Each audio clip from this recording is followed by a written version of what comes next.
Okay, good afternoon, everyone. I'd like to call the Silicon Valley Clean Energy Finance and Administration Committee meeting to order. Today is Monday, February 26th at 2:05 p.m. Roll call, please. Yeah, Director White? Here. Director Showalter? Here. Director Srinivasan?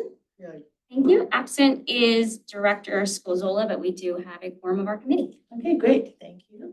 And we are moving to public comments for matters that's not listed on the agenda. Do we have anyone here or over Zoom? No hands raised, Chair. No hands raised. Thank you. Nobody's here, so seeing none, I'm going to close the public comments and go to consent calendar, which is an action item for approved minutes of November 30, 2023 Finance Administration Committee meeting. Any discussions on the board, committee members? If not, I'll open for public comments. No hands raised. All right, seeing none, we'll close the public comment, going for a vote. May I have a motion and second, please? So moved. The second, no discussions, let's go for a vote. Roll call, please. Thank you. And we actually don't have to do roll call if you don't want to, since we're. All right, so everybody approve, say aye. Aye. Right, against? Seeing none, all righty, so we got a. Unanimous. Thank you. So we're going to our regular calendar, number 2, CEO update. I think we do have a staff report. It's just a short verbal update. So there's a little bit, please humor me, as this is my last finance committee meeting, and as I'm leaving, the few additional thoughts I wanted to just leave with you. So excuse the duplication, you may have heard this before. So not only what we have in today's board agenda, you have the budgeting process and the financial stress test cases. Those, I have to tell you what Amrit has done, are best practices in our industry, and it's done really well. So I would say from a finance committee standpoint, when you think about the core of your responsibility is to keep us financially healthy. And what happens when you have enough reserves is you preserve options for yourself. But between 2 and 3 years ago, we had to dip into reserves. If we did not have reserves, we would have had to raise our rates above PG&E. So think about that case.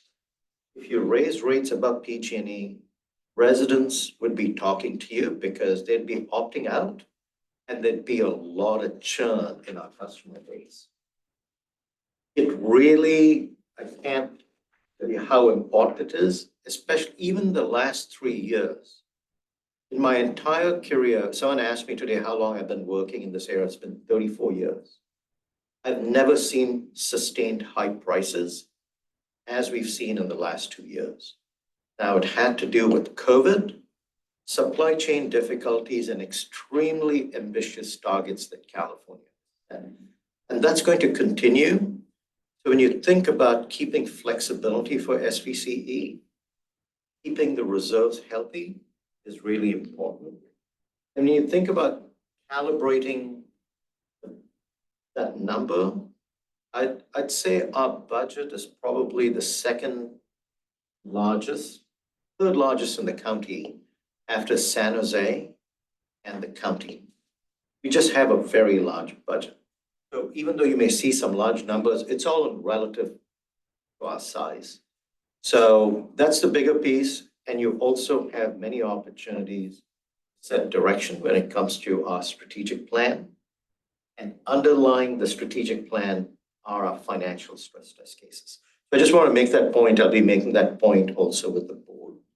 So with that, I have no other comments. That's the end of my report, Chair. Thank you so much. I know this is your last finance and district meeting, but do you have one more board meeting? Yes, I'll be attending the March 13th meeting. Since I was elected 2020, I've been listening, zooming, and so thank you for your long-term service and your wise remarks, and also what you have really given to Silicon Valley Clean Energy. Really good finance status, and it was a good advice to keep a healthy reserve is primarily very important for Silicon Valley Clean Energy Strategic Plan. I think the finance department is taking that to heart. Thank you very much. Any comments? Just want to say thank you. It's been a pleasure to work with you, even though it's been a short period of time. I've really enjoyed it, and I particularly appreciate the education approach that you take for the new board members. Very appropriate and helpful. Thank you. Thank you all. Thank you. So we're going to move to selection of the 2024 Silicon Valley Clean Energy Finance Administrative Committee Chair and Vice Chair. I'm going to turn that over to our Senior Executive Assistant and Board Clerk. Got that bit? So now that we have met for the first time since this committee has been formed in February, we wanted to give you an opportunity to select your chair and vice chair for 2024. So in 2023, Director Wei served as our chair, and Sally Meadows, who is no longer on this committee, was vice chair. Just a reminder that this role can be any of you in this position. There are no term limits, and this will be for 1 year through February of next year. Okay. So the process in this is Director Wei will ask if there are any nominations, and self-nominations included. If there are more than one person interested, we will do a roll call vote by name to select in that way. Given that this group is 4 members, we will need a majority of the whole to select. So we'll need 3 votes to select the chair and Thank you very much, Andrea. So I'm open up for nominations for chair for 2024. I move that you continue as chair. Yeah, Thank you. You may have a second. yeah, I am seconding. Any other I would have nominations on the board? proposed that. If not, I guess no discussion. We'll go for a roll call. Sure. Director Showalter. Aye. Srinivasan. Aye. Wei. Aye. Thank you. And that carries with Director Wei as our chair for 2024. Thank you very much for your And trust. thank you for Yeah. being willing to do this. Yeah. Now we're going to elect our vice chair. Do we have a nomination? If you are not, I can nominate myself, so. Okay. Oh, I didn't mean to. I move Murali Srinivasan. Srinivasan for vice chair. I'll second that. Okay, so any other nominations? If not, let's do a roll call. Chair Wei. Yes. Director Showalter. Yes. Director Srinivasan. Yes. And that motion carries with Director Srinivasan as the vice chair of the 2024 Finance and Administration Committee. Wonderful. Congratulations. Okay, so now we are going to move to item 4. Actually, item 3. I think the numbering is incorrect on yours, but it's Oh, actually. do I need to open up for public comment? Yes, we can Oh, do that. we're gonna open up for public comment. No hands raised. All right, seeing none, I'll close the public comment for item number 2. So we'll move to number 3, Silicon Valley's and Clean Energy's planning and budget process and proposed finance stress test cases. And for staff, Brent. Yes, thank you, Chair Wei. So I'm going to go, the purpose of this is an informational item. I'm going to go through our planning and budgeting process. And I'm going to take this opportunity to also highlight the roles that the Finance Committee will play in the upcoming fiscal year, planning for this upcoming fiscal year. And one of the things you'll notice, as Grish alluded to, in our planning process, we have an enterprise risk management process that's tied into that.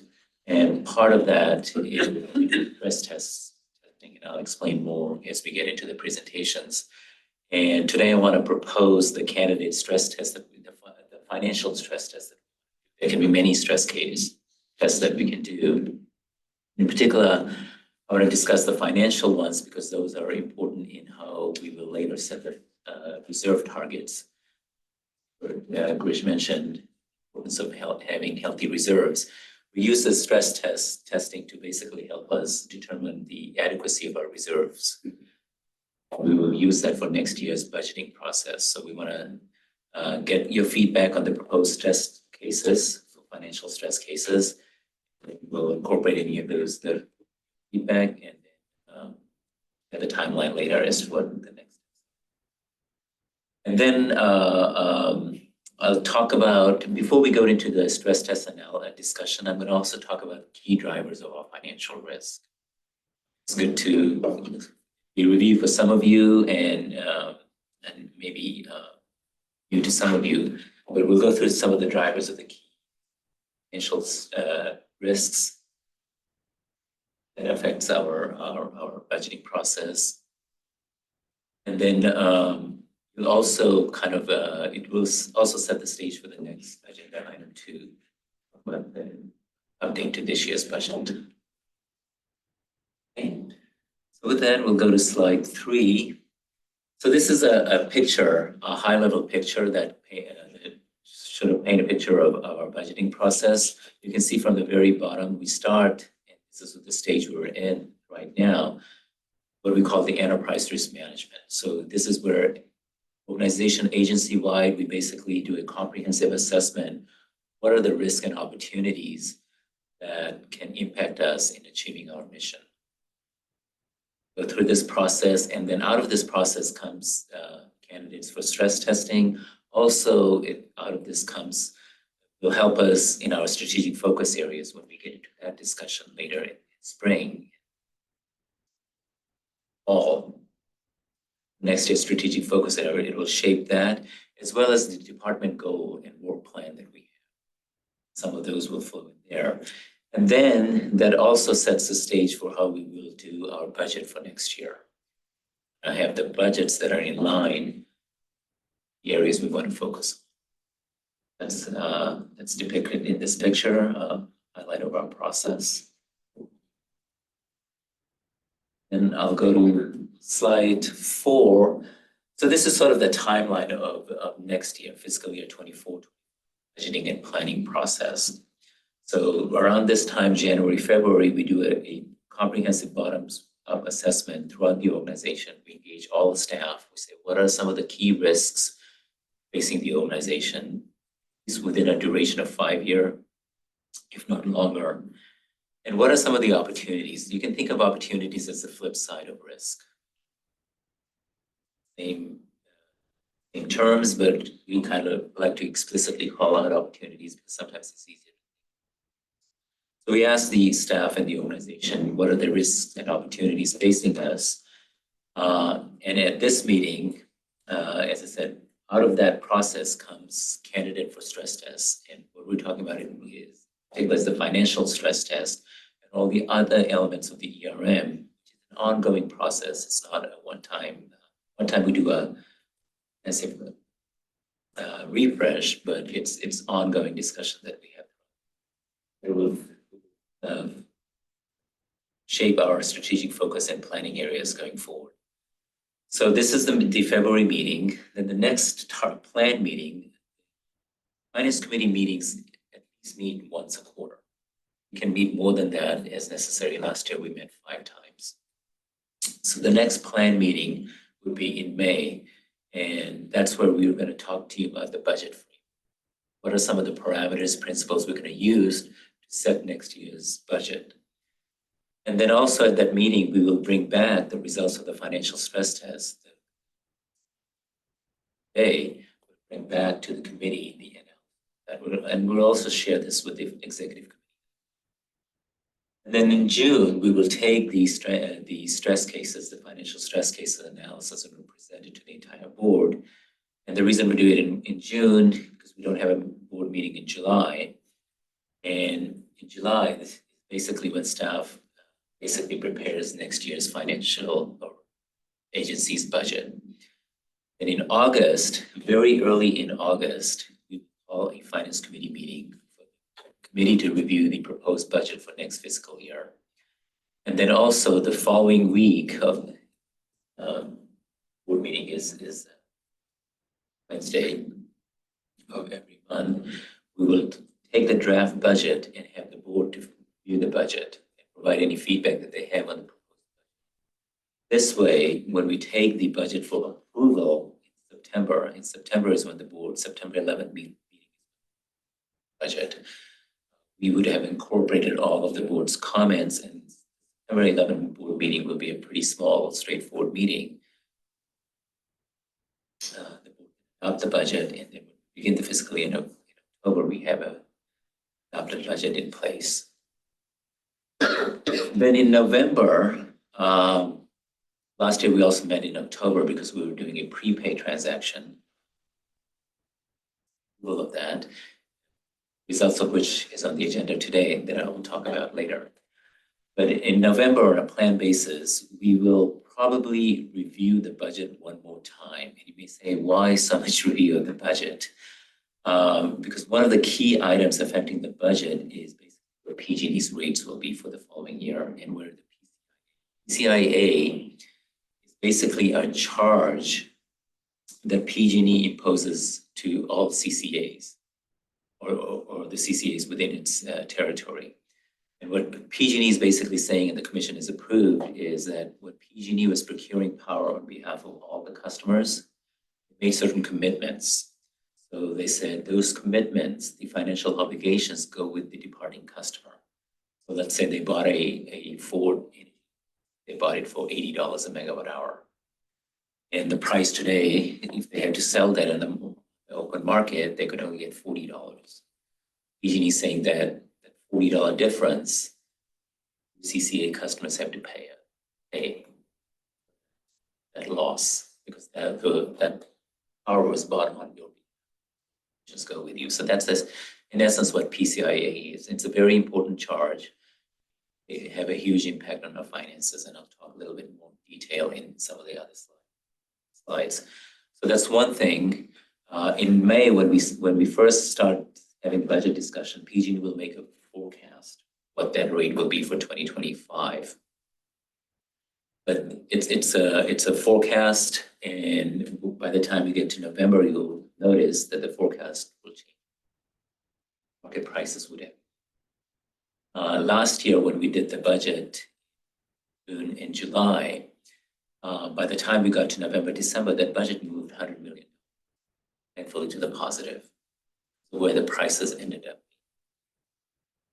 So price movements can have a big impact on where PG&E will set its rate and the PCIA charge. So we will do a refresh again in November, because in November, PG will make another forecast or around that time, October.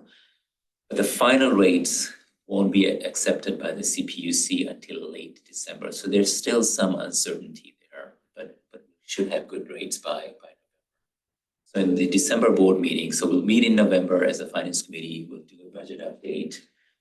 Basically, it'll be a refresh primarily of our revenue forecast, but we'll also do a power supply forecast update as well. Those prices always move.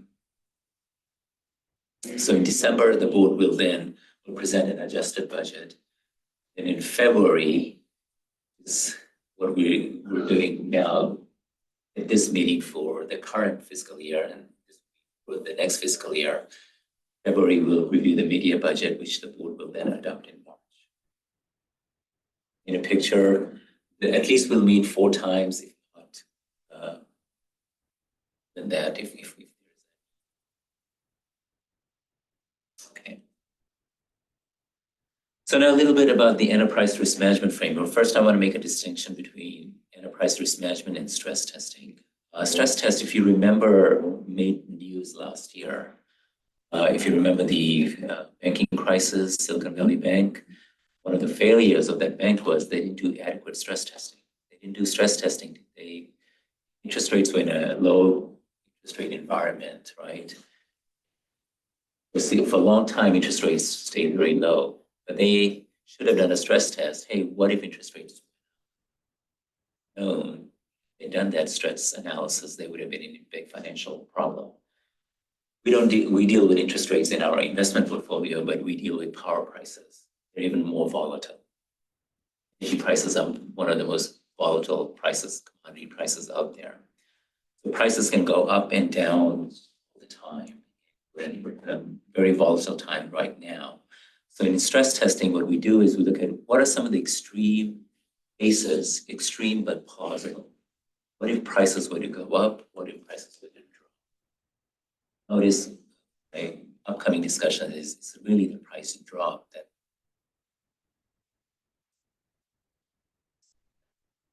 slide. But basically, we look at cases that can cause extreme financial harm to us. And we want to be able to basically make sure that we manage the organization so we can stand these extreme but plausible scenarios that have happened in our business. You know, said we've been in the business for a long time, so we've seen these cycles. In the financial crisis, when prices, oil went to more than $100, and within 2-3 months collapsed, and energy prices collapsed significantly. So that's stress testing. ERM, enterprise risk management, stress test is actually a component of ERM. In ERM, we're basically saying what are all the risk drivers out there? What are all the risk events? What are the opportunities that can have an impact in achieving our mission?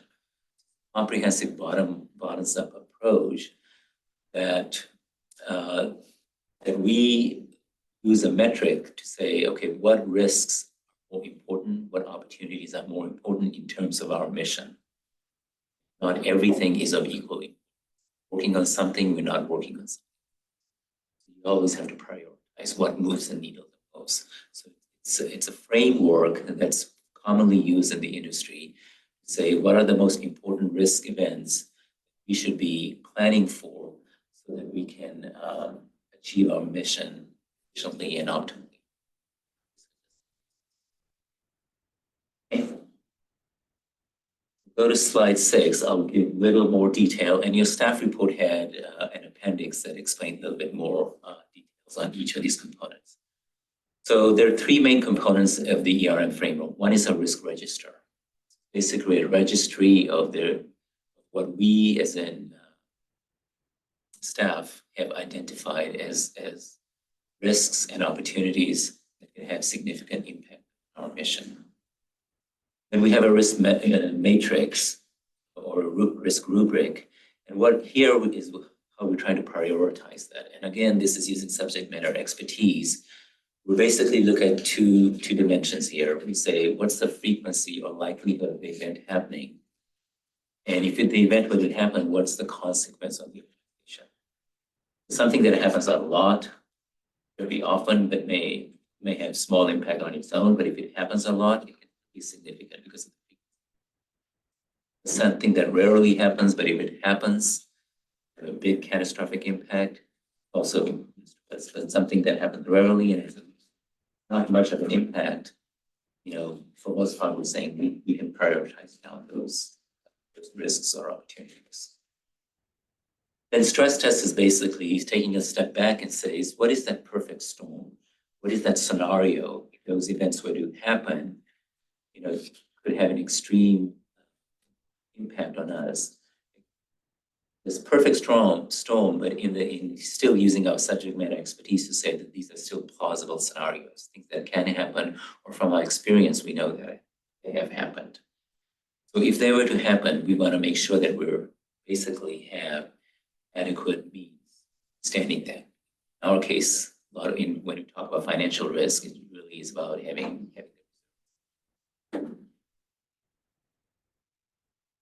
Go to the next slide. Here, I want to talk about some of the key drivers, of financial risk. If you look at the graph on the left, where we show the SVCE gen rate, sorry, I silenced it, but see the blue box? So that's the rate that depicts the rate we can charge our customers.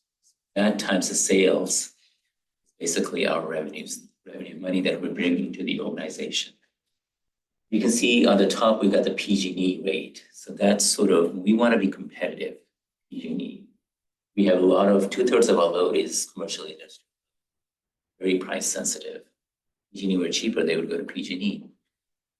So we are very sensitive to basically making sure that we remain competitive relative to PG&E. There are 2 components. There's the PG&E rate, the PCIA.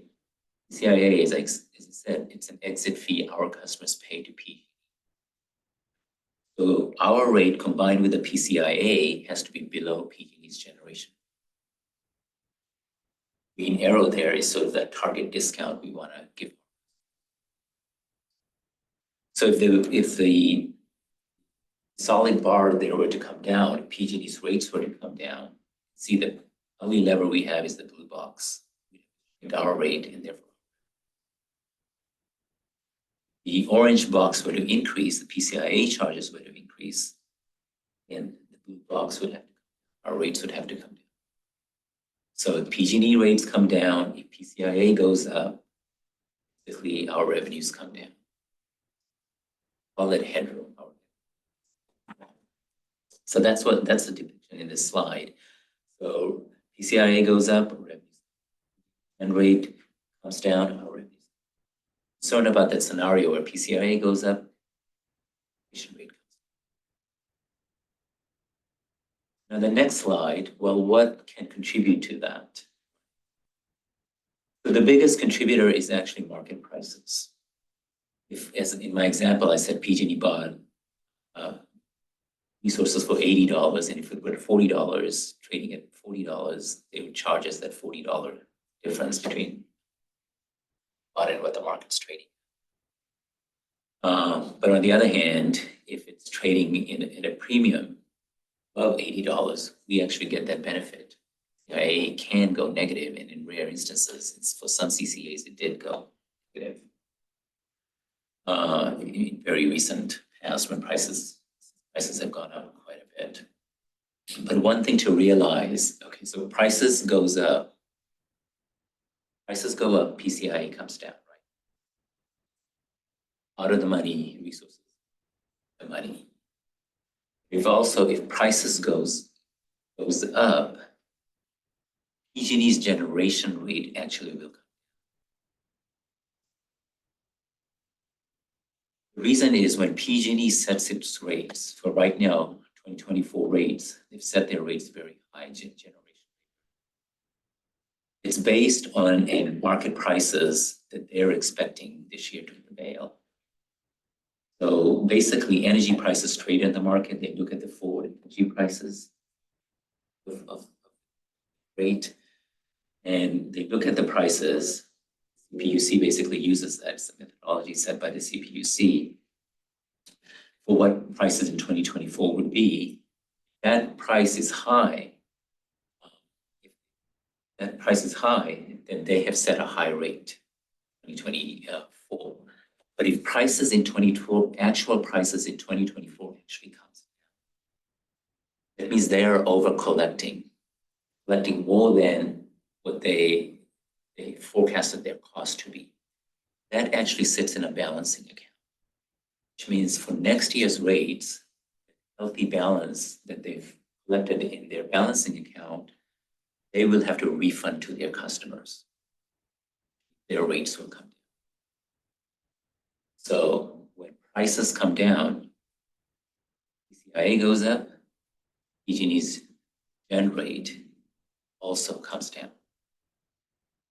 That's sort of the scenario we are concerned. That's what was a lot of rhetoric on this slide here, but that's the essence of it.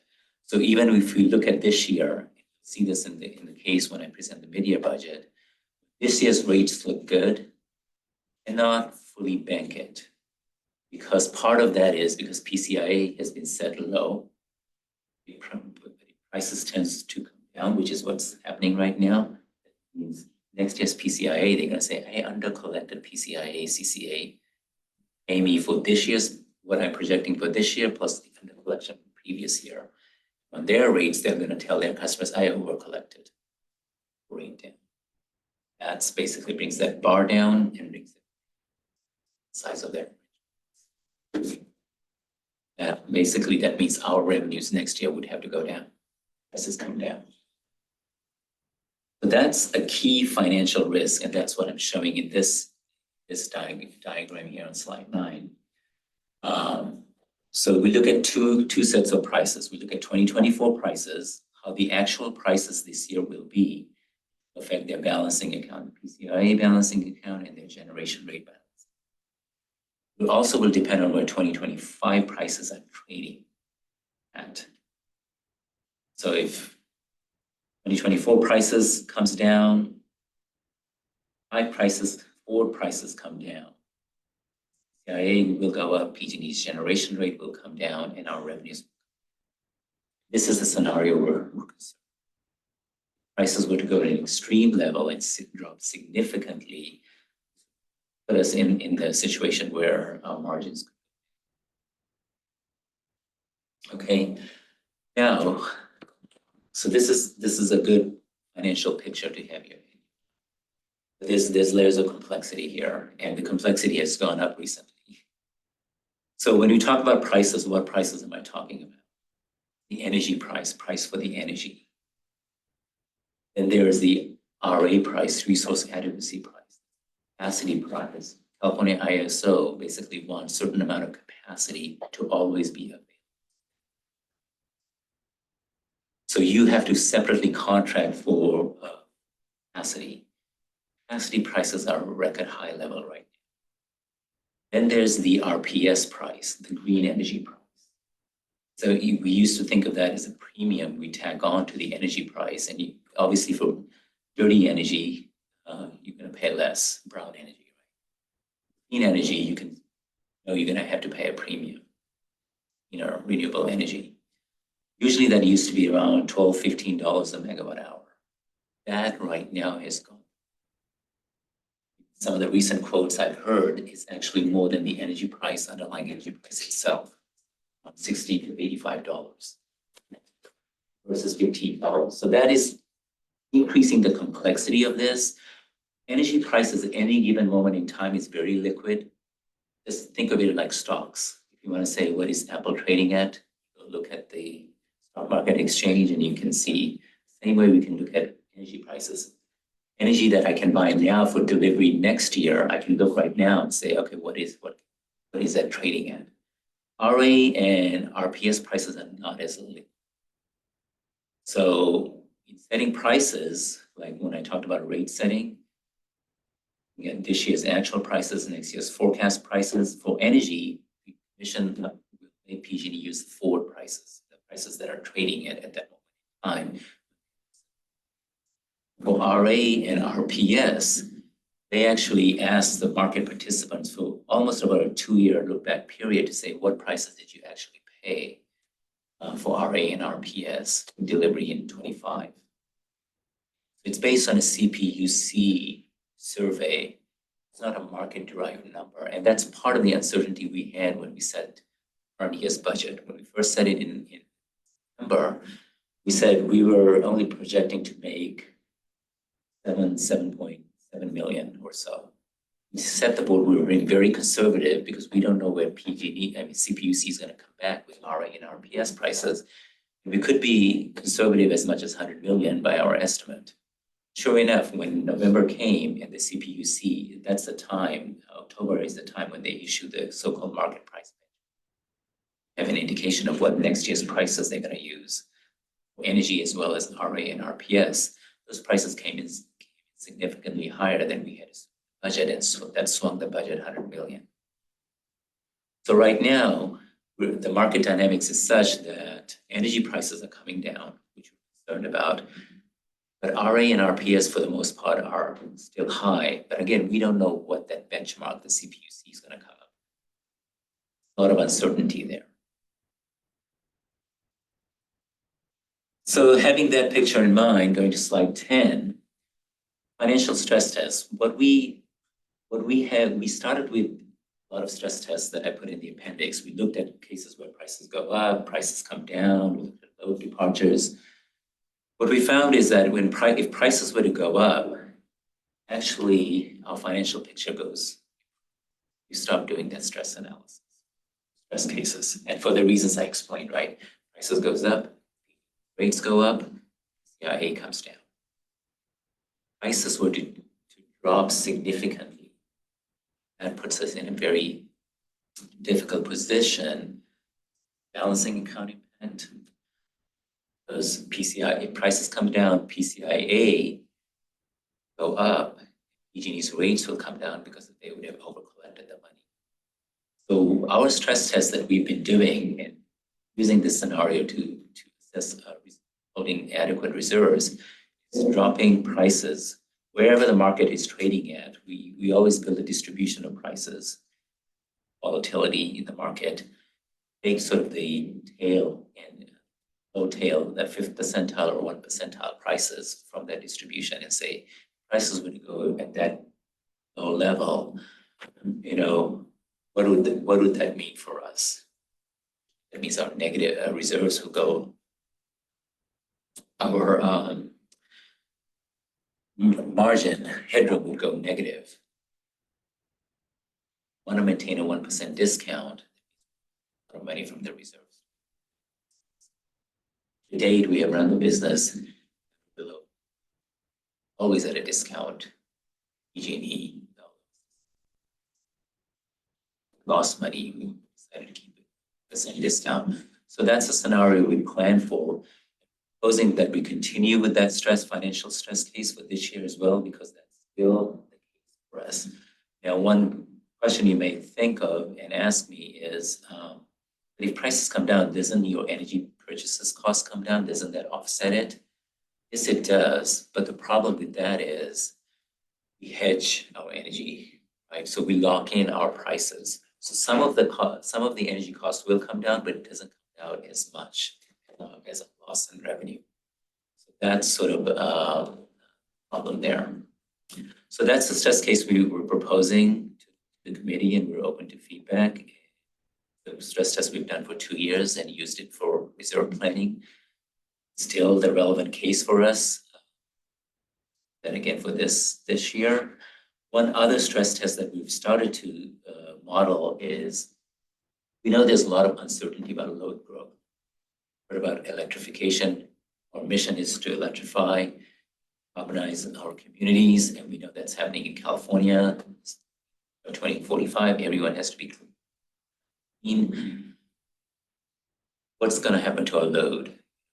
There's a lot of uncertainty. Load couldn't go as we expect it to grow. It could grow higher than what we expect it to grow. It can grow lower than what if some of the policies change? And we plan for a base case, but a low case happens, or vice versa. What does that mean in terms of us meeting our mission, in terms of meeting our targets and compliance obligations? The case where, let's say, we build for a base case and a low case happens, what if that also is coupled with a price collapse scenario? That means we would have bought resources that would be out of market, right? We're starting to look at this, and we wanted to go deeper into this area at this time. Results May and to the board in June. This is something that's going to be on our planning horizon for a while, because we know the growth uncertainty is a big financial uncertainty. So these are the 2 areas we're going to focus on for financial stress case. The first one we'll definitely use for reserve planning this year. Second one, it's going to be our first cut at this, and we'll definitely keep that in mind. Adequacy as well. So next slide, the next steps. Next steps is to basically now, once we get your feedback, will be to basically conduct a stress test analysis. As I mentioned, we'll come back to the committee in May, send it to the board in June, and all the other risks that came out of the ERM framework will be shaping next year's focus area in our departmental plans. That my presentation on this topic. So if there are questions. Okay, so I'll bring back for more questions. There's a lot of information to absorb, but we did go through that last year on the stress test, but were any questions that Yeah, I don't think I caught what the first stress test is going to be related to reduction in PG&E prices. And then what's the second one? The first one is going to be basically our margins come down because PG&E prices collapse, PG&E's rates come down, PCIA goes down. Right. So the blue box shrinks. That's the stress case. The second one is basically looking at over the long term. This is like 10-year out. The first one we'll look at it. First stress test we'll look very closely for 2 years because of the balancing account impact, and then also for 5 years. And the way we've constructed the reserve targets is we want to hold enough reserves such that we don't fall below our minimum target of 120 days of cash on hand for the next 2 years and 90 days of cash on hand over a 5-year horizon. Criteria we've adopted. We do a reserve So there's target. just about the length of the disruption in the prices essentially. Yes, we will model a 5-year disruption. The second one is basically specifically looking at load. If load growth happens to be go along the base case planning for, or if it's significantly higher than the base case, we'll electrify much more, they're gonna electrify, or policies basically doesn't prevail, that we're all targeting 100% goal, load doesn't grow as much, for whatever reason. And what are the financial and implications of that, and what are our compliance obligations, because compliance targets procurement. Thank you. Okay, so, and two other things that I think about. One is, right now, there's legislation that's being considered to roll back some of PG&E's prices. So that would essentially, in this scenario, make the reduction in the PG&E price more likely. And so that would be covered, that would already be covered in what you've described to us, or would it? Prices I'm talking about is generation rate. Remember, we provide generation service. Wires and transmission charges. So they would be lowering the bar on your graph then. Yeah, on generation. Generation is basically PG&E's. So generation resources is basically whatever it costs PG&E, 100% pass that cost through, with the exception of their own generation where they get to make some money. Well, but this is generation cost, right? So it's very dependent on market prices. That's what I'm concerned about, because that's what we compete on in generation service. You may be talking about some of the rates on rate design. Right now, it's primarily targeted on transmission. Yes, you may be graduated fixed cost charge. So that, for the most part, we believe is, at least we're lobbying from SVCE that they keep all of that in the transmission distribution charge. But that is basically shifting of costs. It's not shrinking the pie. So it's essentially enveloped already in this stress test. Is that what you're saying? The stress test is, there's two components. Let's think of PG&E as wires charges, generation charges, meaning what it costs to the energy, distributing the energy over the wires. Wires charges and generation charges. We don't provide wire service. Right? All our customers get their energy delivery through PG&E's wires. But we provide generation service. So instead of taking generation service from PG&E, our customers pay our generation rate. So PG&E's generation rate were lower, puts it at a competitive disadvantage. They can opt out and go generation service from PG. So the stress test is on the generation rate component.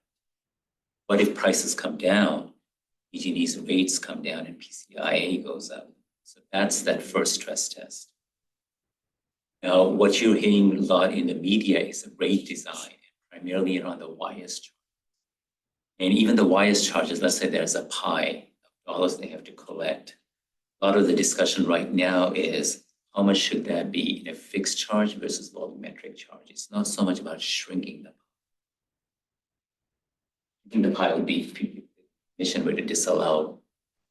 Right, it's shifting the cost from one group to another. Yeah, okay, I get that. So yeah, the wires versus the Generation. Okay, thank you. And then another thing, I come from a flood background, and we put together, when you're figuring out how to design a flood control project, figure out, what's the worst flow rate you're going to have that you're going to have to deal with, right? And also you figure out all sorts of things related to physical issues.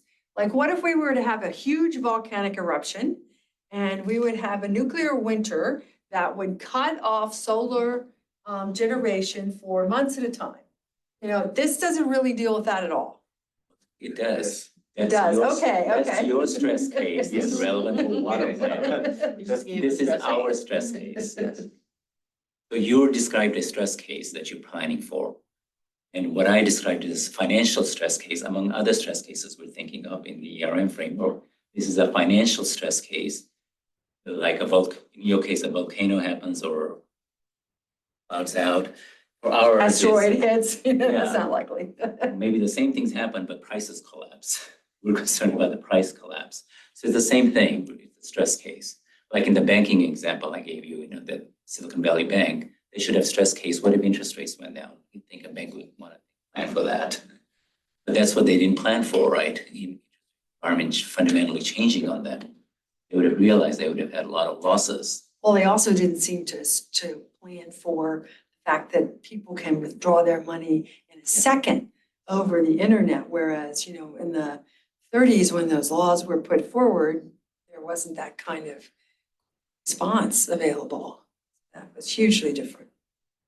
Yeah, so if I may just add, we also have an element of that, which is opt-out risk. Our customers can opt out of our service at a moment's notice. It basically, by the end of the current billing period, they're out just with a phone call or an email.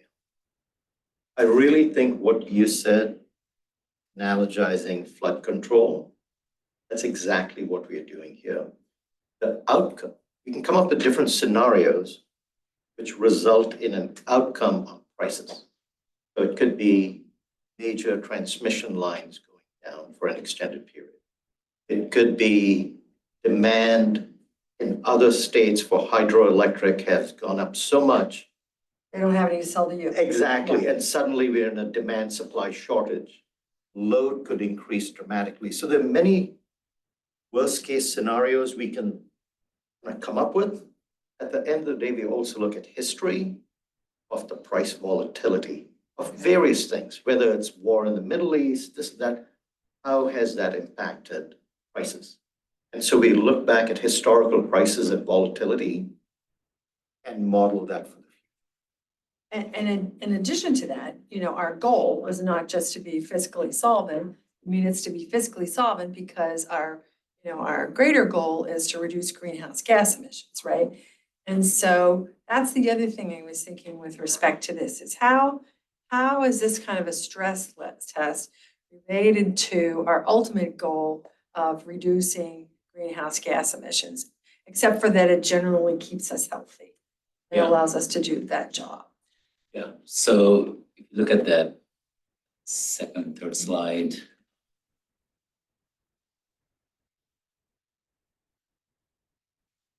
The step, the stair The step?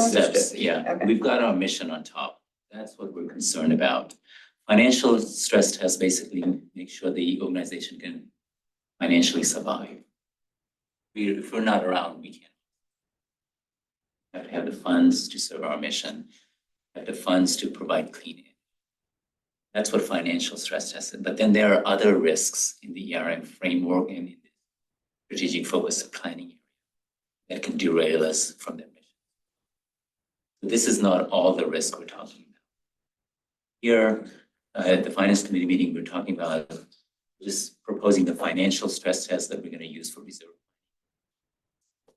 But then all these other risks that we're concerned about, ERM framework, factored into our strategic focus area planning. Some of them would be at a higher level and at our focus areas. Others will go into our work plan. There are other cases where we're concerned about that can derail us in that mission. The way I see this, everything that Amrit said, yes. He's developing the shock absorber, basically, that if there are The shocks. financial shock The absorber, financial yeah. shock absorber. But underlying all that, I think, is your question, how are we doing in our mission? We've incorporated the cost to increase our renewable portfolio is in our budget projection. So that has an increased cost. So that is in our budget projection. So the 4Pro team basically, we're targeting 70% renewables by the year 2030. we're setting aside more than $100 million for decarbonization programs. So those are kind of baked into our financial projections. I call them the baseline projections. But you have to plan for more than that. And this is planning for those shocks. Okay, thank you. Any questions from the board? Oh, yeah, sure. Oh, Yeah. you're done? Oh, that is good. I thought you made a big note. I thought we'll be, No, I'm just a note taker. I yeah, very think good. with my hands up. So- The fundamental questions and then some specific questions. Fundamental question is, Girish pointed out, this exercise is for reserve, maintaining the reserves and all those things, right? But from what I'm seeing is it's more of, yeah, you are looking at generation prices and all those things. So the reserve, the two things contribute to the reserves are revenue and expenses. Right? I'm not seeing anything on the expenses. Is there a particular reason for that or? Yeah, so if you look at the budget, we'll go into the next discussion. Our operating expenses are like very small. Okay, got The it. big elephant is the power procurement budget. It's like more than 90%. That is factored in here. When we do price stress case, when we say prices drop to the 1 percentile, 5th percentile level, we will model our power procurement prices. Actually will be beneficial for the expense side because it's going to reduce our power supply expenses. What the stress scenario is getting at is reduction in the power supply expense is not going to be that much for the reason I explained, because we forward hedge. Yeah, Right. that is But my when next prices question. collapse, the revenues will go considerably down, go down considerably more. That's what puts us in a negative margin territory. So it's looking at both. There are two big components, power prices affect. It's basically, in this case, it affects our revenues, as well as our power supply expenses. We did stress cases before where we said, what if prices would go to the roof? And we have to, our human expense will increase, right? And what we found is actually because of the impact on the revenues and the fact we forward hedge, when prices do go up, our power supply expenses doesn't go as much because our revenues take off. So it's not a stress scenario for us. The way our procurement portfolio is currently constructed, the way the PCIA and PG&Es generate impacts our business model. Thank you. So the next question is the blue box, the generation rate. So that is the RA and RPA, right? The blue lux is our rate, the rate Yeah, we you charge are customers. right. So that times sales is basically our revenues. Okay, got it. But then we are talking about just generation rate, right? We are not talking about revenue at this stage. In this graph, in this slide, is that correct? We'll generate, our revenues are just from generation, right? Because that's the only service we provide our customers. Got it. So what you are saying is we have already, we have hedged the generation rate, right? Question is, when the energy rate fluctuates and then we are above the generation rate, then we have to tap into our reserves or do something, provided the PG&E rate is, To keep we have us, some headroom there. that's exactly what we're talking about, is the headroom. And then, that slide, Like seven, I think, yeah. basically the green arrow, we want to at least keep it at 1% discount. We What never, percent did you say? at least 1%. 1%. Currently, At we're least one, providing okay. 4% general and 1% discount to our low-income customers, additional dollar credit. So effectively, we're giving away 5% discount to an organization right now. But at our lowest point, we've given at least a 1%, even in the year we knew. Relative to PG. Thank you. So the other question is, You mentioned about the energy price. And in the graph, you have natural gas spot price. Good Why question. Thanks is- for asking that. Yeah. I know there is some questions of it. So- Yeah, look at that. Yeah, I was trying to trick you guys. You caught on to me. Let me get some. So the reason I provide natural gas is is if you research that, natural gas prices comes up more often than power prices. As much as we want to be green, as green as we are, on the margin, remember, marginal unit that runs, cost of that marginal unit has to be in a competitive market. That's what basically sets the market. So even though California is predominantly green, at the margin, we still use quite a bit of natural gas. So natural gas, we call it spark spread or heat rate. It has a conversion factor of like 10 or whatever the marginal unit is running at that time. Basically, it's just that conversion back to power prices. So the underlying volatility is driven from natural gas price volatility, basically the cost of generating that electricity.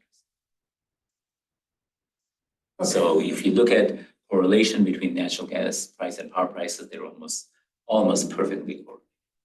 That is because the renewable energy It's is on- based and yeah, then you on get the the margin. fluctuation. Yes. And then the efficiency of natural gas and Yes, that's. if the efficient unit runs, less Yeah. efficient unit runs. Got it. The other question is, so, yeah, I understand PCIA. If PG&E, do they trade on spot price or the future price? PG&E, any idea on that or? So futures price, we will call it forward prices. Yeah, forward price, thank you. Because futures Yeah. means it's traded on an exchange. Natural gas is traded on an exchange. The forward prices, as I said, when PG&E sets CPUC sets the market price benchmark, they will look at that time what the forward price is trading power in 2025. So at any given point in time, like I said, you can look at right now, I can go to our traders and they can tell me if I want to buy July 2025 energy for delivery in July 2025, if I want to lock that in right now, what's it trading? That's a forward price. So they use the forward price at that time. But then when they do the balancing account, look at basically what the price they used versus what the actual price was.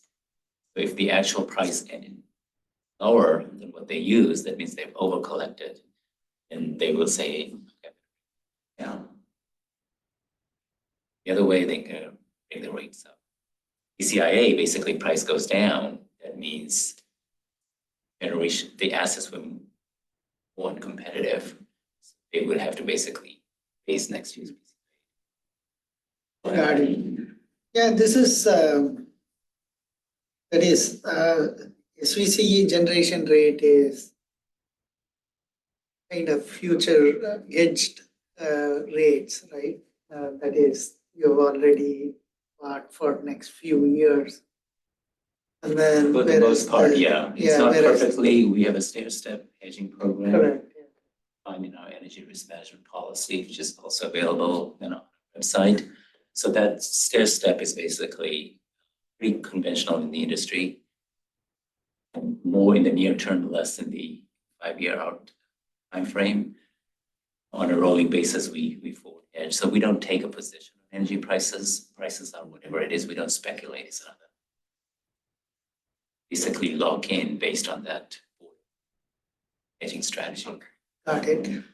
The other question is, how sensitive is the market, the churn rate to the discount? For example, if I give 1% today versus 0% or 2%, will they come back to us or leave us? There's a very limited sample. Very, very limited sample. So I don't think we can infer too much from statistics, but I'll give you more anecdotal information. Marin Clean Energy, MCE, which is the oldest CCA in our community, They went several years with the rates being higher than PG&E. Their opt-out rate is somewhere around 15. Somewhere around 15. Ours is about 3.5% to 4%. So they did that for a while because they bought more expensive renewable energy early on. They've been around a long time.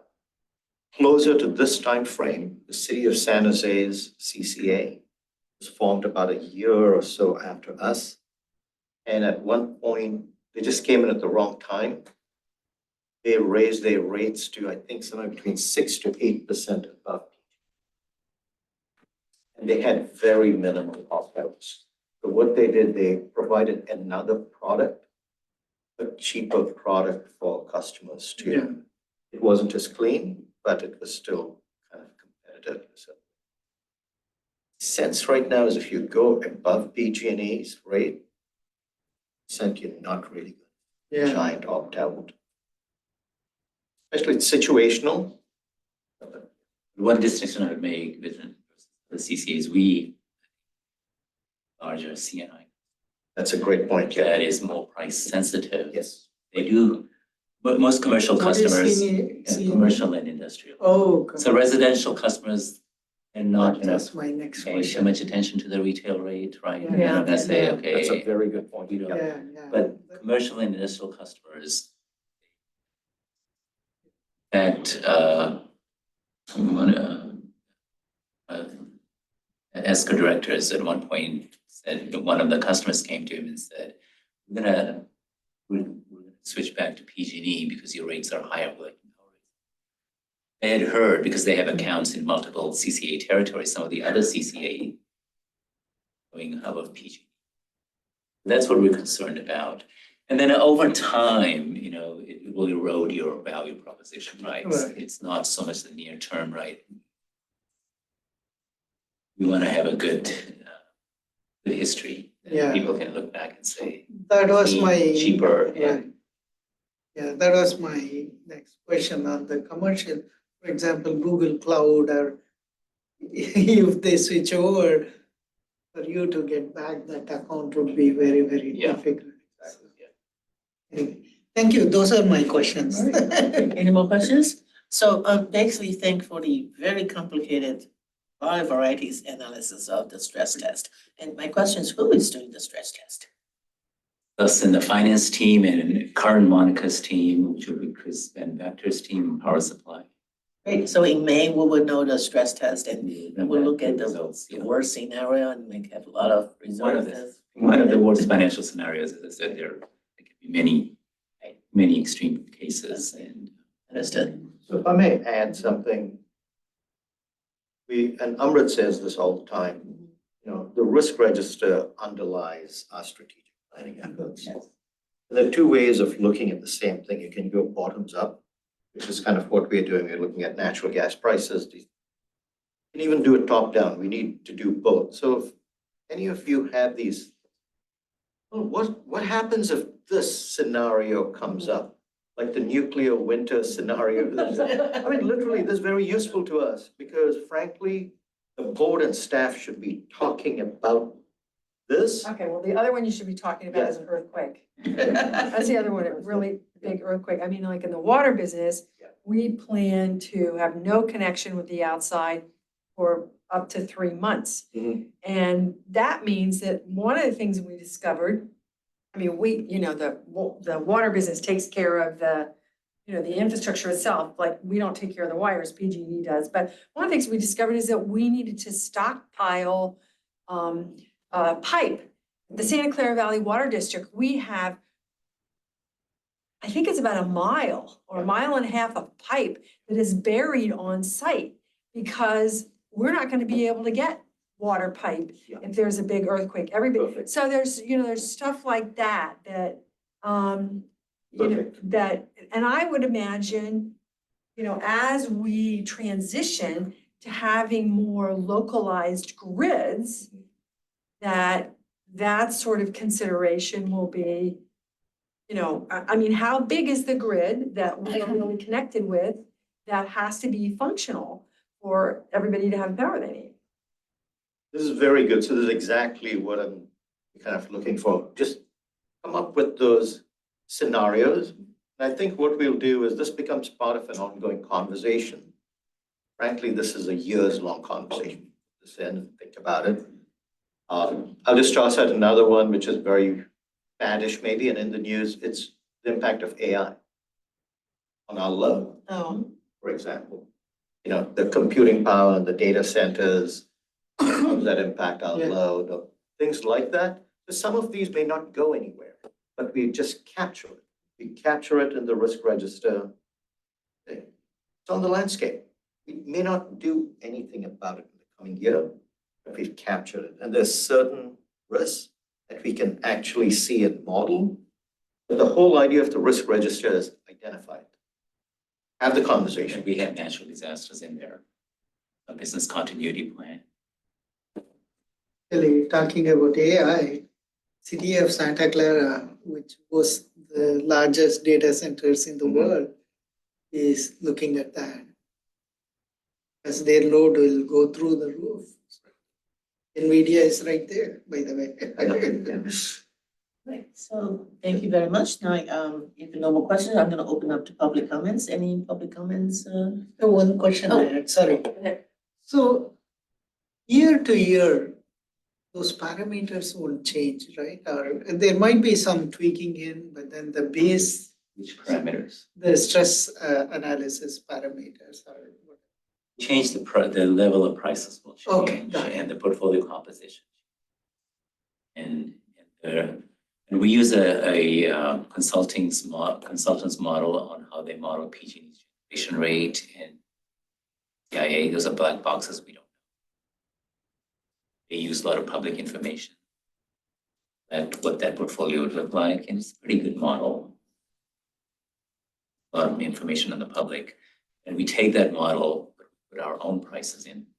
Okay. Stress cases, say if these prices were to prevail, how would that model predict? Thank you. Thank you. Okay, so I'm gonna open up to public comment. And any online or here? No. All right, I'll close the public comment for, just for the record, this is item number 4. Not 3, because there was a missing right here, so I corrected the record. So if any more discussions? We'll go to number 5. The mid-year update on the 2023-2024 fiscal year operation budget. This is an action item. And I think Amrit, your staff report. Okay, so in the previous discussion, we went through the calendar. This is sort of for the current fiscal year. This is the mid-year budget for the current fiscal year. As I said, the board adjusted the budget in December when we had PG&E's rates and PCIA. Again, at that point, we still don't have the final PG&E prices. So this budget will incorporate the final rate impact, which turned out to be actually close to what the update was when we took it. And then we also always update power prices anytime we update budget, because as I said, they're volatile and they move up and down. Our supply costs are updated. And then in mid-year budget, we also now do a refresh of our operating budget, all the expenses. And then look at it, sure we can update those. And this is the only other time we do it, annual budget.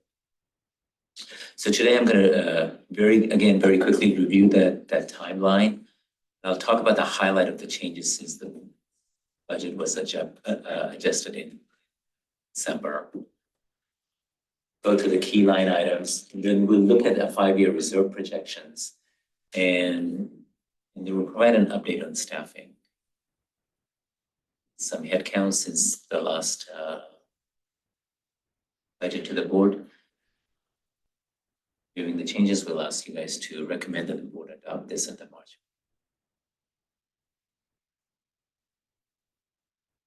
So the timeline, again, we started in May with the high-level budget framework discussion and discussed test analysis. In August, which is when the Finance Committee first reviewed this budget, the board reviewed the draft budget, incorporated any feedback they had, and we took it in September. And then again, as I talked about before, in November, basically adjusted the budget based on the latest projections, so the rate forecast and PCIA forecast. After that budget in December, with mid-year adjustment. It was very fast as we should talk here this. Okay, so how does the budget look? Budget looks very good. At the time when we took it to the board in December, after the adjustments that we made at the December board meeting, the bottom line was about 74 million. Now that number has gone up to 100 and about. So what are the components leading up to this? About close to 40 million increase. Well, the revenues came in slightly higher. I know CPUC adopted rate again. By the time we had PG's projected rates, we knew they were pretty close to what the CPUC had adopted. What they adopted was actually still slightly favorable. But that favorable rate was more than offset by weaker sales. So this forecast trues up through December. We have the full accounting records for at the time we put the budget together. So from October to December, it takes into actuals. So the actual sales are coming about 5-6% lower. So that brought down our revenues. So with the slight increase in improvement in margin, with the lower sales, we're just pretty even on the revenue adjustment, slightly lower by about 2 million. But what's contributing to this big improvement in budget is prices coming down, our procurement costs are coming down, right? And with the sales forecast coming down, also so the big impact is the energy prices for 2024 have come down significantly. Since we did the budget, they're on average about 14% lower. Natural gas right now is trading at, and this was showing me just almost at a record low level right now. Like 25-year low pretty much. So Ukraine war. From the Wall Street Journal this morning. Yeah, and just a couple of years ago, it was like $9 an MMBTU, or a year, slightly more than a year ago, and now it's like $1.60. $1.60 now from $9. That's how volatile these prices are. Okay, so remember all my previous discussions. And not bank 1 year's revenues. Just because now that prices have come down, remember, the rate that the CPUC used set PG&E's rates, right? That means they're under collecting on PCIA. So next year's, this will have an impact on next year's PCIA. And now the rate that they are charging their customer and their prices have come down, overcharging their customers. So they will have to return that back by reducing their generation rate, holding other things constant, other variables. So on average, all of this money I cannot bank in and say 113 million I can count on it. Some of this I know I will have to return back next year when they true up for PCIA and PD. What's complicating this picture, and this complication didn't used to be the case, is I don't know what the RPS prices the CPUC will adopt and the RA prices. Price, I said, used to be pretty stable, they've almost doubled. I don't know what the CPUC's benchmark is, and I don't have as liquid a market as the energy price that I can look at any moment in time and say, okay, that's a transparent RA price that the CPUC. That CPUC for RA and RPS prices looks at basically a 2-year look back and survey of people and market participants and say, what have you transacted at? So that's complicating the picture. We're assuming those prices, at least for the next couple of years, will continue to be high. So that's still keeping us in 2025. I have a 5-year projection index that's still keeping 2025 at a positive outlook. Those prices also get adjusted down. That could change into negative territory. And further out, like fiscal years 26, I'm 26, slide down. other than the year after next, projection shows that we will be in negative territory if these conditions were to prevail. So that's something to keep in mind, and I'll go through what our updated reserve projection is. So this year looks good, but softening prices for the reasons explained will put downward pressure on margin over the next few years. Operating expenses for the most part are even to where we had initially projected. There's been some up, some movement down, and in net, we're actually reducing it down by about $200,000. We're asking for some staff increases and some staff increases through his personal authority. A lot of those increases have been offset by vacancies we've had. And then there are some slight adjustments in professional services and marketing expenses. That's pretty much keeping the line on.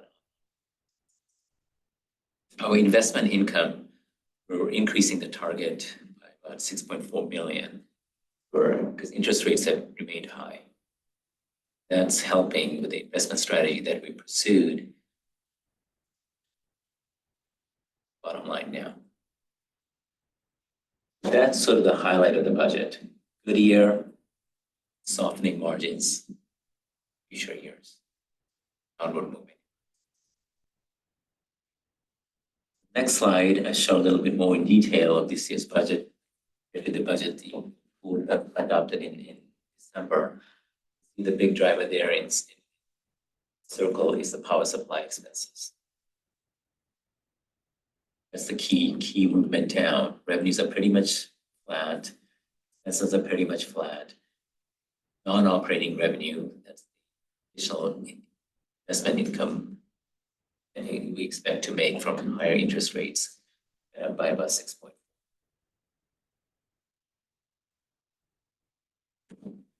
Okay. So the next slide, as I said, It's a pretty. how does the reserve look like over the 5-year horizon? So you can see our reserve target is at 300 days and upper target is 490 days. Basically, we feel good if we're between target and target.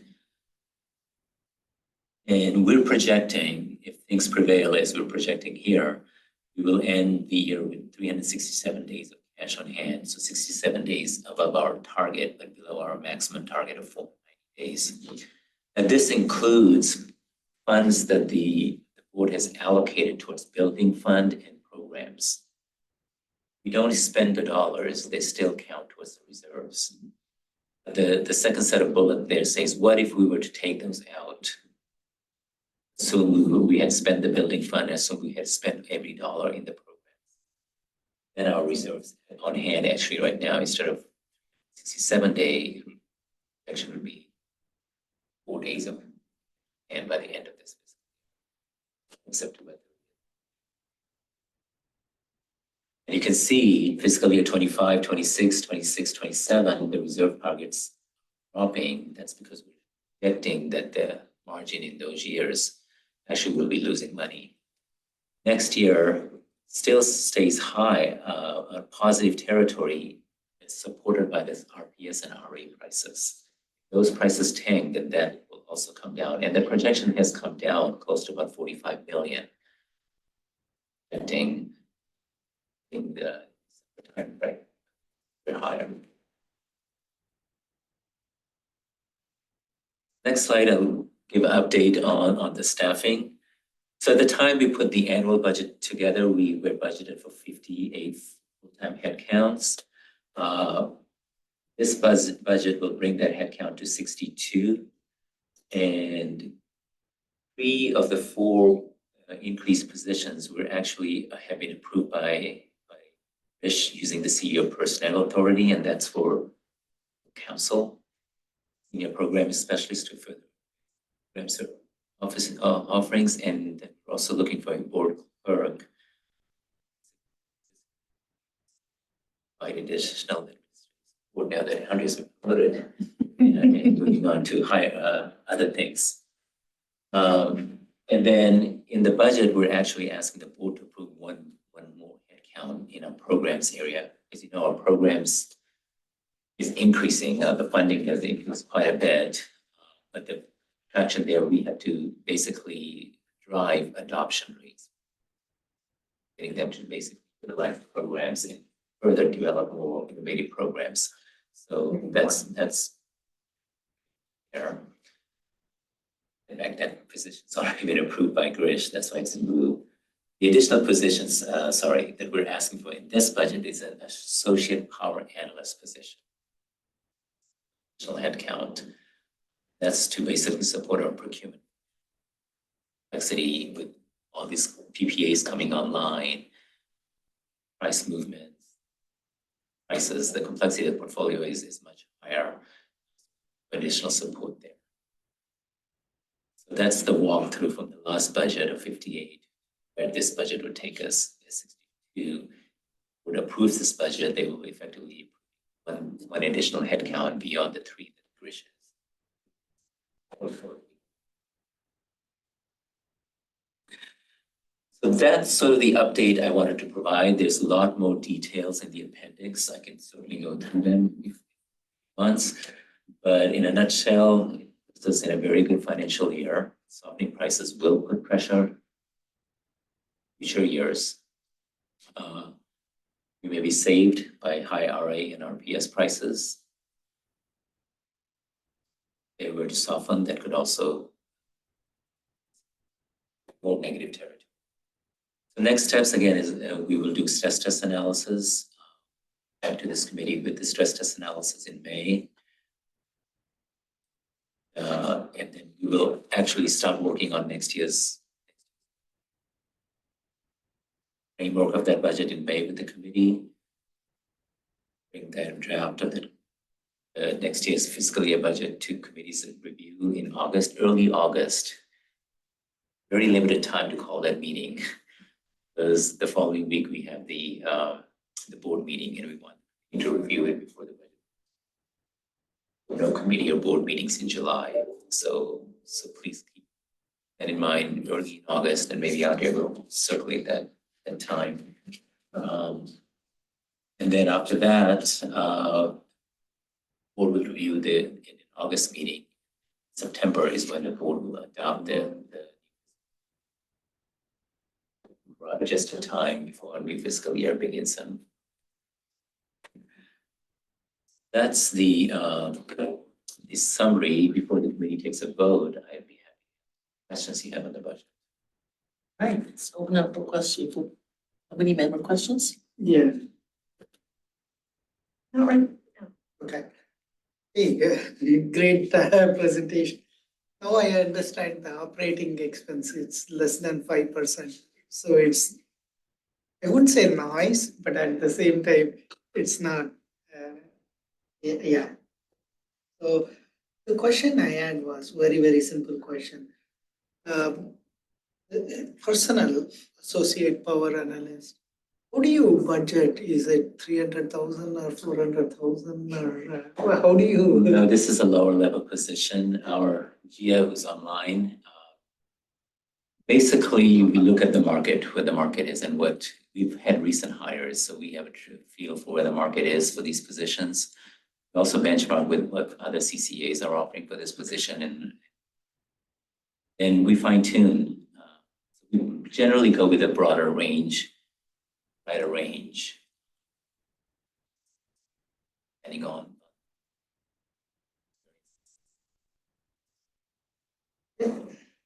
Those are my questions. Thank you, Chair. Yeah. Any more questions from Ed? Right, if not, I will open up for public comment. Have any on the, no here? No, I will close the public comment for more discussions or take an action. What's the action we're supposed to do? Is to Is approve to the, move to approve the 2023 fiscal year operating budget update. Recommended the board. Recommended. Oh, okay, recommend that we We pass it send on it to the board. board, yes. Okay. All right, have a motion. Move approval. Thank you. A second. Alrighty, we have a move and second. If no further discussions, can we just vote by, let's just vote by Yes. voice. Aye. Yes, aye. Thank you, Andrea. Okay, now we're gonna move to number 6. Review of Silicon Valley Clean Energy's third power prepaid transaction. And Ahmed, I think you're on again. I'll go through this very quickly. At the October meeting of the Finance Committee meeting, we came to the board and said, let's do it prepay. And I know this is deep for some of you, so I'll go through it and explain what a prepay is. And I'll begin with that. I'll go to the goals of the prepay, and I'll talk about what the board execution parameters the board gave us and how the actual transactions compares. Talk about the summary of the executed transaction. So goal of prepay is to reduce the cost of power purchases through our ability to fund tax exempt debt. Public entity, we have access to tax exempt. We don't take any debt. Structure, this is a structure that's been around since the 1990s. It's been used predominantly before we did it. We, the CCA community, did it. It's predominantly being used in natural gas. Okay? And it's a structure that's coded in tax law and US law. It's actually part of the 2005 US Energy Policy Act. Gave explicit approval for this. And basically what it does is it allows us to partner with a taxable entity, in our case like Morgan Stanley. Morgan Stanley has to access capital markets. Their rate is going to be much higher, right? Because people who take on Morgan Stanley debt, taxes on that debt. Our debt, they get tax exempt debt. So this is a structure that basically says we can arbitrage effectively the difference between the taxable and tax exempt interest rates, flow that savings into our power purchases. Grouped structure, complicated structure, but that's the essence of it. The economics is driven by the differential between the taxable interest rate and tax exempt interest rate. So we've used this transaction to do we've used this structure to do about 3 transactions now. And each transactions, we've been able to save quite a bit of money. Cumulatively, we're saving about 14.3 million. Our target was, this is a 30-year bond structure. We don't take any bond ourselves. We, the CCA committee, formed a conduit entity called CCCFA, California Community Choice Financing Authority. That's a bond conduit, where the debt that is issued through CCCFA actually not an obligation of CCCFA and not of us. It's a non-recourse debt. It does not show up on our balance sheet. Referenced in our financials, it does not. Okay, so non-recourse, it's only secured by the cash flows of the transactions. If something were to happen, the structure falls apart. Basically, the entity, the taxable entity, Morgan Stanley, in this case, have to basically give the money back to the bondholders. What happens to us, we forego the savings, but we go back to the status we had before the transaction. This is a financial structure. I'll go into as much detail as you want to, and there's some detailed data in the appendix.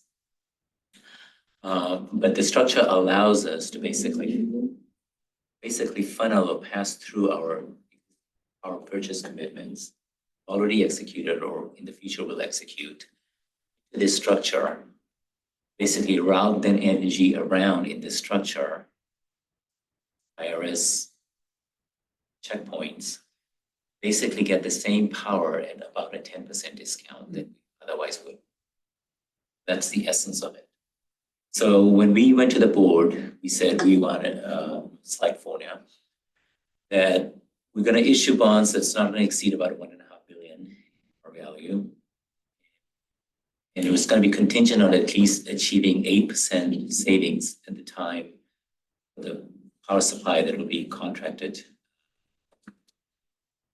It will be underlying the prepaid transaction at the time the transaction is taken in the forward market. And the bonds, again, would not be our obligations that we. So slide 5 is basically the summary of the transactions. The deal we executed was another 1.1 billion in par value. Discount we achieved was much better than the 8%. We actually ended up getting 13, the highest discounts gotten to date or anyone. It's about $11.31 a megawatt hour savings. That translates on an annual average basis of about 7.7 million. Now, these bonds have a reset period for this transaction. It happens to be in 10 years. So we get them on average about 7.7 10 years. And after 10 years, 30-year transaction, basically we'll reprice and a new savings threshold will be established. And you can think of it as a refinancing ahead. So this transaction covers about 18% of our load. It's a pretty sizable transaction. With the 3 prepays we've done, we've covered about 41% of our load. That's pretty substantial. In terms of next steps, so we're going to continue to work with CCCFA. Once we do our transactions, there are some annual disclosure requirements that we have to and up with those obligations. We have to assign our power purchase agreements into these transactions. So we have initially assigned a short-term transaction. At the end of this year, we will assign a longer-term power purchase agreement. Sure. Working with all of our suppliers to basically reach the terms, we can assign those contracts into this structure. And then we will continue to analyze the portfolio and look for additional opportunities. If we've covered 40% or so of our load, why not cover more, right? Yes, we will. But at this point, where what we need is more PPAs to come online and for us to be able to assign those PPAs. So we are in negotiations right now with the PPAs that have come online or soon be coming online. Based on that, we will then determine what our threshold is and what our capacity is for additional. We don't want to be in a position that we don't have PPAs signed into this, then it's jeopardizing the structure. So again, a complicated structure, very short discussion on this. Proven structure, financially engineered structure. All I would say is opportunity that the tax code allows us. Arbitrage and difference tax exempt and taxable interest rates. What drives the economics of this? High interest rates have helped us. Savings on this. But really is the spread between the two. With this structure that's been established, able to basically savings in this very limited, no big financial risk that the structure poses on us. Great. Any questions? No, this is, We we're very happy with savings. Yeah, And yeah, right. staff has to explain. if this is a legalized way of doing things, yeah, generally it happens all the time, right? Pass on this thing. It's good. I was astounded at the, when I, look at this cost issuance thing, how big a component the Morgan Stanley underwriting was. Very profitable. Yeah, those are standard rates. Charge. Hey, I That's wouldn't their- want to do this. That's why they're want us to keep going. And by the way, all those costs, the savings are net of those costs. Those costs we don't out of pocket pay, they're paid out of the bond. So they're financed through the bond issuance. Savings we get are net of all of those. There's a reason why this business exists. Yeah, there is. I missed the boat. Okay, if there are no more questions, if there are no more questions from the committee members, I will open up for public comment. No hands raised. Okay, I will close the public comment for item number 6 and no further discussions. And I will move to number 7, Silicon Valley Clean Energy's policy review update. It's also a discussion and we have a staff on Zoom. There we go. Yeah. Hello, everyone. I will give you a little break from Amrit being in the spotlight here. I'm Gia Ilole. I'm the Director of HR, for those of you who don't know me so well. And I'll go through this very quickly. This is information sharing, so you won't have an action to take at the end. But Andrew, if you can move to the next slide, I will jump right in. Wonderful.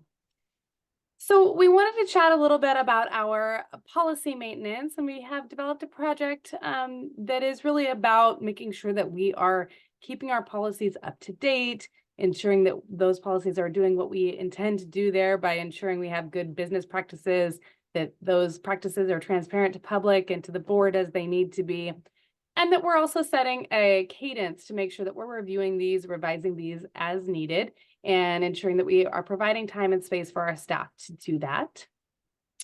We can move to the next slide.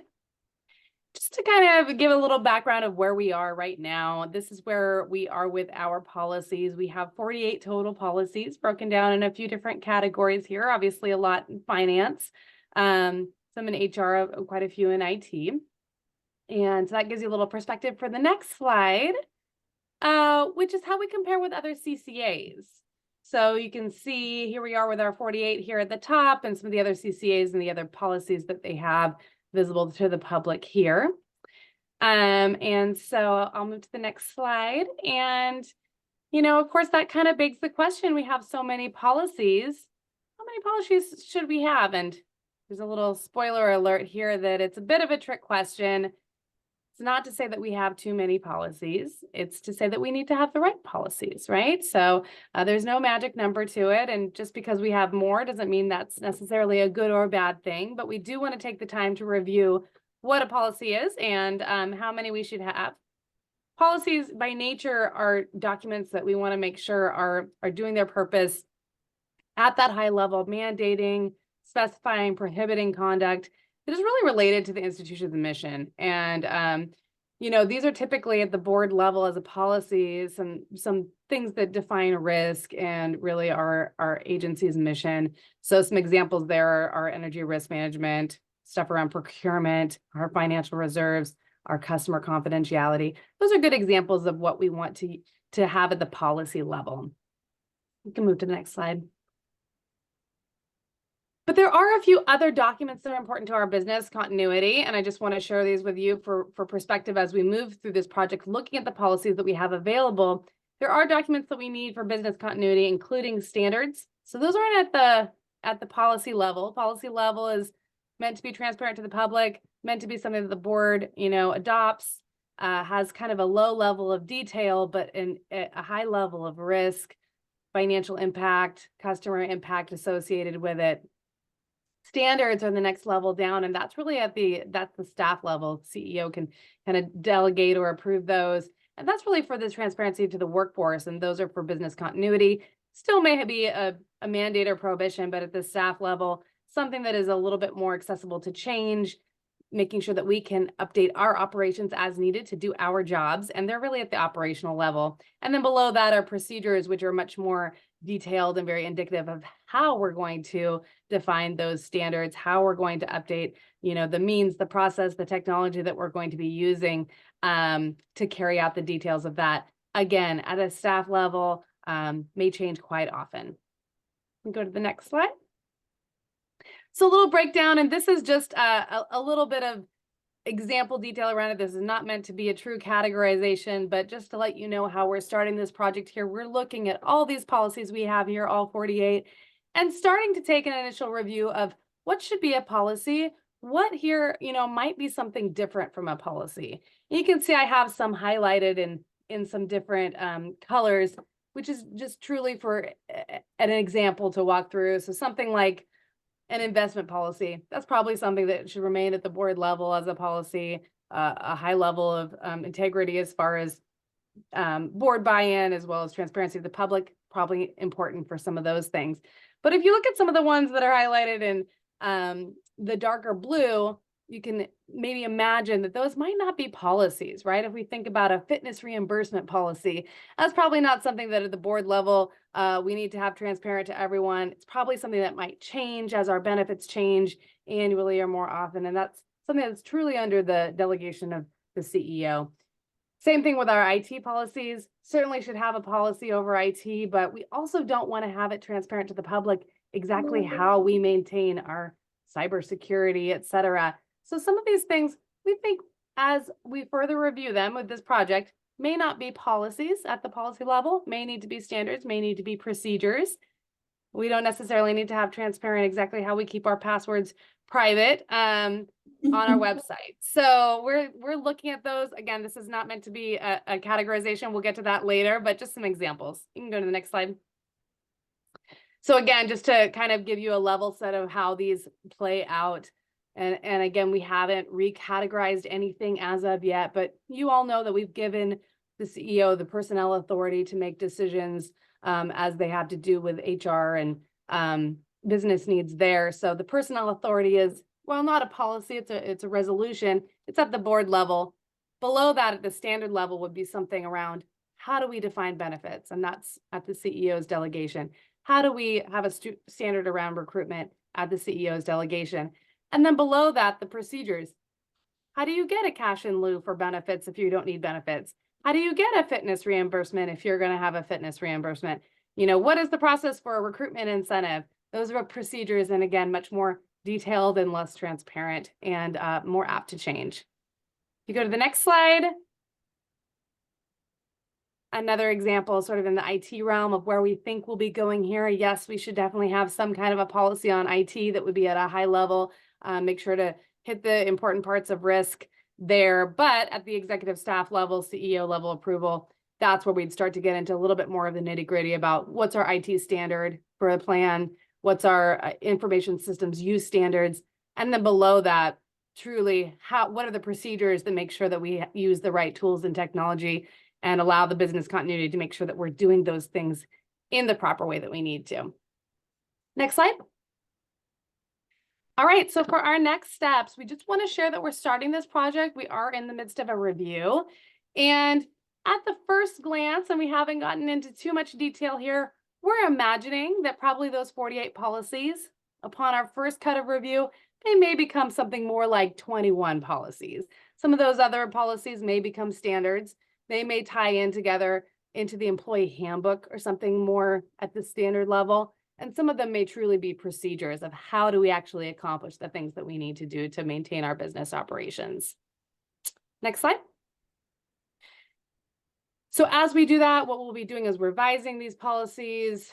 Any policy that is a policy needs revision will be brought back to the board for approval. We will also bring back a list of policies that we are recommending to retire, realign, change into a standard, put together into an employee handbook, et cetera. So any changes like that will be brought back to the board in the future.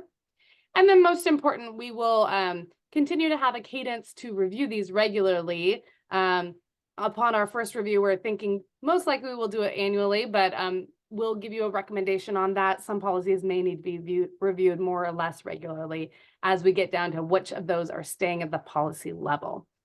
So just wanted to share this information that we are ensuring our, business hygiene of policy review, and see if you have any questions.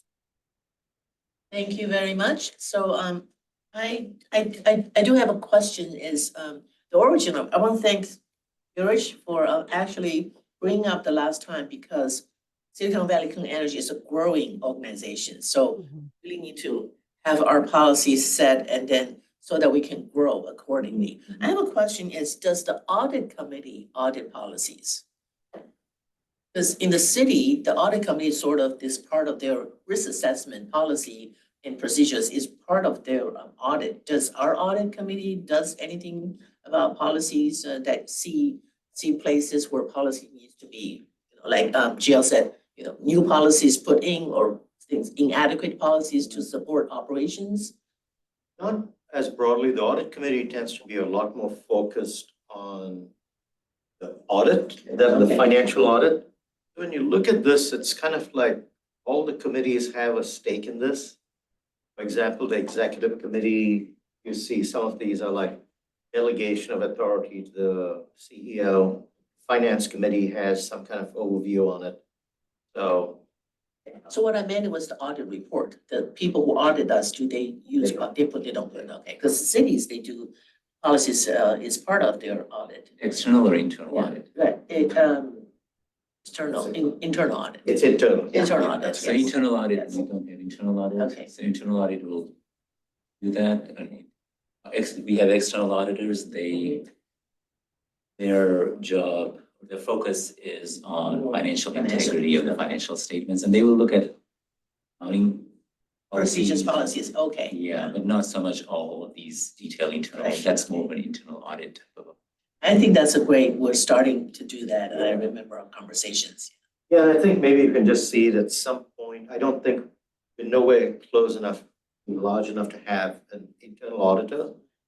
But you can get that function by maybe at some point in the future, every 3 to 5 years, get someone like Baker Tilly or someone to come in and do an external kind of review of all our policies. No more questions? Yeah, the clean desk policy was surprising for me. My wife would have claimed that I don't clean. But anyway. Part of thanks. your cybersecurity policy, yeah. I mean, No, it makes absolute sense. You don't want to write your password and then on a sticky and all those things, but. Your wife can give you that reasoning behind it too. I like it. Yes. Thank you. Just wondered who's gonna conduct this review? Right now, we are doing it. So Wait, I'm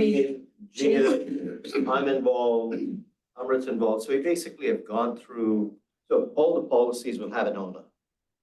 And so one of the directors will be an owner. And they're going to, so Gia's doing this internally too, like what part of the policy, should we retire the policy? And is this basically a standard that we are calling a policy? And if there are some policies which we keep as policies, what are the sections that we're going to take out? So different directors will get assigned a task. Actually, that makes sense, good. My question, does it come back to the finance and administrative committee first before it goes to the board, or what's the process? you thinking, Gia? Yeah, I think that what we'll do is we'll provide a recommendation on how many we believe are going to stay policies, how many are going to become standards, et cetera. We'll give an update and we'll bring that back to the board following the committees, is my thought. Back to you. If no more questions, I would open up for public comment. No hands raised. All right, then I'll close the public comment for any more discussions. If not, I will, and this is our last item, back to comment and staff remarks. I'll just make one remark, since we're talking about auditing, we have an audit meeting Thursday. So at the March board meeting, the auditors, audited financial statements will be presented. Audit is now separate from the finance committee, it's been that way for a while. So the audit committee is going to meet Thursday at 1 p.m. Go through the results, findings of the auditors. If there are no more remarks, I'm gonna adjourn the meeting at 3:53 p.m.